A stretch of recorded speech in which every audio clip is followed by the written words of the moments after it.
Resmo Polsek Manggala menangkap seorang pria inisial AS, 36, diduga sebagai pelaku pencurian sepeda motor, curanmor. Pelaku yang mencoba kabur dari kejaran polisi, akhirnya dilumpuhkan dengan timah panas yang mengenai betisnya. Pelaku berhasil diamankan pada Selasa 15 Juli kemarin saat berada di tempat kerjanya di Jalan Bawah Karaeng, Kecamatan Ujung Pandang, Makassar. Pelaku berinisial AS, 36, warga Jalan Totdopuli, Kecamatan Panakukang, kata Kapolsek Manggala, Kompol Samuel Tulongan, Kamis, 17 Juli.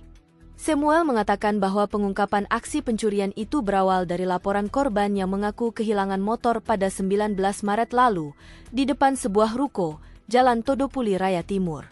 Saat itu korban tengah berada di RS Hermina.